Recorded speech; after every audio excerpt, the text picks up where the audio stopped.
If it weren't for Overwatch 2, we wouldn't be here right now. After my last video, I planned on disappearing forever. And for a while, I did. I was relaxing, enjoying life, but then the craziest thing happened. I fell in love. Yeah, this might require some explaining. Imagine this, you wake up, it's October 4th, 2022. You go to work, school, but you can't pay attention to anything. You have bigger things on your mind. There's a big release of a new game, Overwatch 2. Once your day is over, you race home, rip off your pants, turn on your computer, and boot up the game. You can feel the anticipation build. The dopamine in your brain is at an all-time high, and then boom!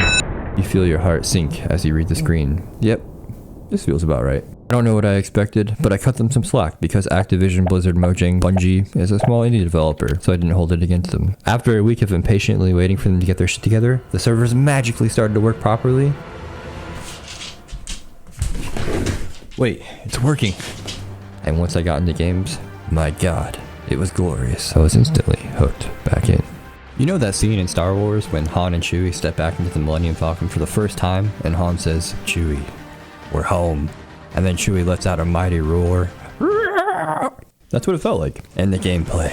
Instead of the original 6v6 in Overwatch 1, they dropped a tank slot to make it 5v5. And let me tell you, the new 5v5 feels so much better. Each player feels like they have more carry potential. The game feels fresh and more chaotic. The buff tanks make team fights feel like boss battles. Everything feels so fluid and smooth. As someone who's been playing Valorant recently with the funky mechanics, Overwatch 2 is a breath of fresh air. Oh, how I miss this game. The developers also scrubbed the game of the most unpleasant CC abilities that made the original Overwatch dang near unplayable. But with all the new changes, it's basically a new game now, and I haven't played since 2016. As someone who is naturally competitive and unreasonably motivated by artificial ranks, a part of me wanted to see if I still had what it took to climb the rank ladder. But I wasn't sure if I was ready to start playing all sweaty. I was sort of just chilling and playing with friends, having a blast. But after the first few weeks and the game cooled off, they all went back to playing other things. And now, being by my lonesome, I decided to go for it and shoot for the stars. I set a goal to rank up in Overwatch 2 and try and hit Masters. But before I go crazy, I have a choice to make. You see, it's a little more complicated than other games. Overwatch 2 has a role queue system, and with 3 roles, I need to choose one.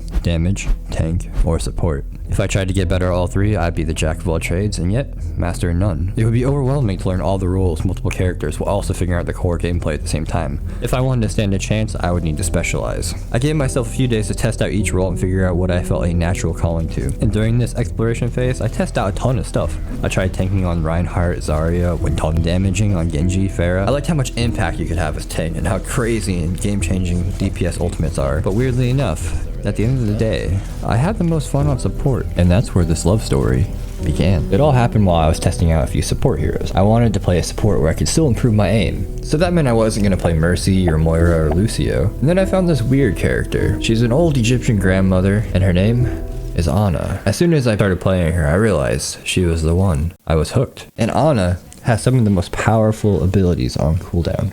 Land a sleep dart on someone using an ultimate, you win the team fight. Hit a massive anti-heal grenade that turns the whole enemy team purple, you win the team fight. She's the literal definition of high impact. So I started my journey into ranked with the idea of one-tricking her to victory. After my first 7 wins, I was placed into Silver 2. Wait, what? I've literally played this game for hundreds, if not thousands of hours in the past, and I've climbed to Diamond in Overwatch 1, and yet here I am, placed into Silver 2. Yeah, excuse me for a second. Why'd you do this to me? I'm literally only 1 day in and I'm already regretting the goal I set. I did the math and there's nearly 20 ranks between Silver and Masters. And I understand the game has evolved a lot since I last played, you know, with new characters, reworked kits, and new maps, etc, etc. But it can't be that different, right? Or maybe everyone just got better. Perhaps I was truly starting from a blank slate, and Silver 2 is where I belong. If I want a shot at achieving this goal, I'd need help. Help from the best. I hired a coach. And you might think, Sprig, you'd spend money on a coach to get better at a video game? Answer is yes. I want to take my gameplay with old grandma Banana to her absolute limits, so I was willing to sink any resource into this. Money, time, whatever it takes. And the coach I found is, let's just say, a bit overqualified. He's been an Overwatch coach since the very beginning. Not to mention he's worked with Overwatch League teams and is the director of esports at Clark University. This dude knows his stuff, and I needed the best. I just needed him to take all the knowledge in his head, hook up a tube and pump it directly into my brain. But I'll admit, I was a bit nervous for the first session. What if he thinks I'm too much of a noob and can't make it to Masters? What if he crushes my goals and tells me I suck? But I figured it was worth a shot anyways. On the first call with him, we stuck to the absolute basics. Basically just brought me up to speed on the new ranked system, 5v5 meta, and the new heroes. He challenged my old understanding of the game, but things were focused more around shield breaking in a slow, grinding team fight. But now with only one tank, shield breaking plays a much smaller role, and less shields means more opportunities to take out the other team's squishies. Turns out when you haven't played in 6 years, the game changes quite a bit, and as I suspected, Overwatch 2 is fundamentally different from Overwatch 1. Then he gave me a piece of advice that felt a bit more like tough love, as something I wish wasn't true, but deep down, I knew it was. Instead of one-tricking Ana, he also recommended I pick up other supports like Baptiste and Kiriko, because they're stronger and have more survivability, which is key when everyone looks at you like a fresh piece of meat. But I was resistant to that idea. Ana was the reason I chose support, and now I'm supposed to learn the kits of the other supports as well? I can't just jump to another support like that. That's just cheating. No, Ana, I can't do it. But I took all his other advice and was ready to put it into practice and start grinding out the rank ladder. So, let's get started. I'm not gonna lie, the first few matches were rough. I just couldn't land my shots. People in this game move so much faster than I remember. My mind knew what to do, but my body wouldn't let me. My mechanical skill had reduced to that of a potato. I felt lost, but there was only one thing I could do: keep playing. And game after game, my aim slowly started to feel a little snappier. I died less. My abilities would land more. I improved, bit by bit, day by day. As the old dead layers of skin fell off the potato, and a new potato was born from the ashes. And eventually, I managed to eke my way out of silver and into the land of the gold. There's something so satisfying about seeing those virtual numbers go up, but I couldn't just pause to celebrate. There is still a massive chasm between the skill level of a gold player and a masters player, which, as we all know, is my true goal. I had to stay focused. And now that I was in gold, I needed to nail the fundamentals. I began to focus on just trying to stay alive. And I did okay on the older maps. I already had a basic understanding of how to position myself and where enemies would come from. But on the newer maps, I felt lost. I had no idea where anything was. I would see my teammate on the high ground and then wander around for 2 minutes while my whole team died trying to figure out how to get up there. But what really confused me is the new game mode that was added in Overwatch 2.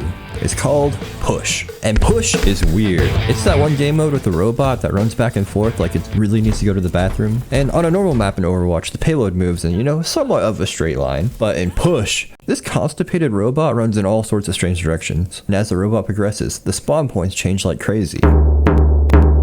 I had to make this stupid graphic just to figure out how it works. Sometimes I would die and spend 5 minutes walking back to my team. There was just so much to learn. It was overwhelming, but also sort of exciting. I started to study the best spots in each map where I could position myself so I could heal without dying. And dying less meant I could heal more and keep my team alive longer. I started to heal more than enemy supports, and that led to me winning more. And after hours upon hours of gameplay, I managed to make my way into platinum.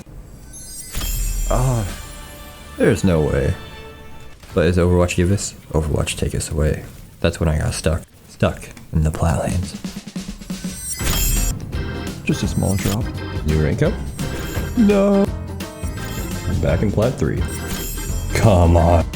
What is this obsession with Plat 3? I felt like I was healing a ton, comboing my ult with other people, and not dying a lot, so what was the problem? I wasn't ready to go back to my coach yet. I wanted to figure this out on my own. And that's when I stumbled on this man's video. A man who is an absolute beast on Ana. I watched this video where he took a fresh account, only plays her, and climbs the GM in a single day. What the actual Let's just say I watched it all in one day. And did I mention this video is 10 hours long? And the biggest thing that he taught me is that damage is good. Healing just wasn't enough. At a certain point in the rank ladder, everyone knows how to heal. It's simple. It's easy. If your teammate takes damage, you stick him with a healing dart. That's it. But after a certain point, it takes more than that. When the other 4 players on your team are a dice roll, you can either get an absolute god of a teammate or someone who's playing on a Nintendo Switch. You need to take matters into your own hands, even as a support player. I needed to make plays and create opportunities for my team. I got creative. I did soft links to land a critical grenade or sleep dart. Sometimes 1 purple is all it takes to win a team fight. I took more aim duels and killed enemies who were out in the open. I became a damage dealer. Look at me, sure. I'm the damage dealer. And man oh man, the games are way more fun now. I just love making the other team panic. There's few things more scary than getting shot by Ana out of nowhere and then getting blasted by her biotic grenade. Plus it's kind of embarrassing to get killed by the enemy support. So there's like a psychological impact too. And don't get me wrong, I'm not saying you shouldn't heal, but it's about striking that right balance between the two. I deserve to rank up. I've won most of them. There have been a few games, where it didn't go the best, but we'll see. There it is. Diamond 5. Yep. Thank you very much. And man, I was excited to hit Diamond. You see, Diamond is right on the doorstep of my true goal, Masters. I was so close I could almost taste it. But with every rank up, you come to realize the challenges change. From silver to gold, if I just healed and stayed alive, that was enough. In Plat, I had to start making plays and doing damage. But in Diamond, things changed again. Games got tougher. The enemy DPS and tanks were so much better now. Winston's can now juggle you across the map and kill you. Genjis would start to coordinate their dives with the tank, and I just started to die too much. The game started to feel like a survival shooter, and that's when I realized something that made my heart drop. I felt a pit in my stomach grow. I realized the problem. It was Ana. She just wasn't good enough anymore. And while she made me the support player I am today, I started to realize her limitations. You have to understand, Bonanza is an old grandma. She walks slowly, she can't jump very high, she's only like 4 feet tall, and she'd rather be on a beach in Hawaii. She struggles to keep up with the younger folks on her team. And without any mobility tools, it's hard to get into the right position to heal teammates without dying. Every team fight, I would automatically get dove. Even if I landed a sleep dart and biotic grenade, it wasn't enough. Granny, it's just too fragile. As much as it hurt, I needed to find someone younger, someone faster, someone who could survive. Leaving Ana behind wouldn't feel right, but I had to decide. Did I want to hit Masters or play the game just for fun? And being 90% of the way to my goal, I couldn't just give up now. I had Summit Fever and I needed to keep climbing. I decided to swap to Kiriko. Kiriko is the polar opposite of Ana. Where Ana is low mobility, Kiriko is high mobility. While you play Ana in the backline, you play Kiriko up in the action. And I'm not gonna lie, the swap to her was rough. I just couldn't figure her out, and her voice lines are really freaking annoying. Wait till you see me on my bike. Instead of a scope rifle, she uses kunais, which are these precise, slow-moving projectiles. They do next to no damage, unless you hit headshots, and then they do an insane amount of damage. However, the first few games on her feel like a little bit like this.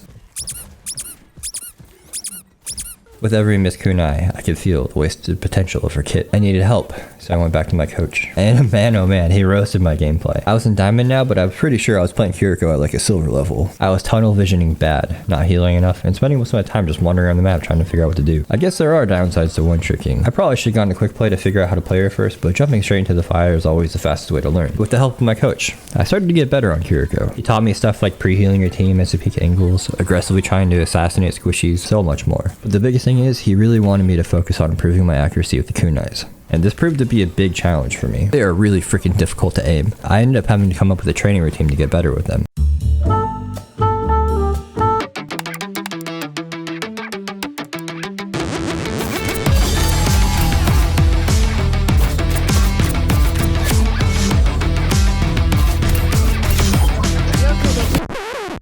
After a few days on this new training program, I started to reliably hit the training targets, and it gave me an ingrained feel for the travel and the delay of the kunais. But hitting enemies on a preset direction isn't enough to translate into game. If you ever played Overwatch, you know how fast and erratic enemy movements are. So I decided to use the deathmatch feature in between games and practice a lot on dueling. This way I could get a ton of experience fighting enemies to figure out the headshot hitboxes of each character, and I could learn the matchups for every fight. For example, I learned against a Cassidy, when I get up in his face and try and land easy headshots. If he sticks you with his grenade, you cleanse it. You can't kill him, just TP out to a teammate. It's very important to learn these matchups if you want to carry games. With my new training regimen, the kunai started to feel good. And man, those headshots are so satisfying. Back in my Diamond games, I would consistently put out higher damage numbers than the enemy supports. I would put as much pressure as possible on the other team, and I started to climb again. Oh, still Diamond 5. Diamond 4. Hey, look at that, Diamond 2. Oh, give me Masters, give me Masters, give me Masters. Ah, I'm the same. Cool. Okay, I've been dropping a little bit, but I have a good feeling this time. Please, for the love of God, be Masters. Yeah, there's no way. I can't believe I actually did it. I won't lie, it felt good, but it also felt anticlimactic. Achieving goals is always satisfying, but I felt like I was missing something, or maybe it was someone. Kiriko was fun, but she's not the one that made me want to play support. I missed her.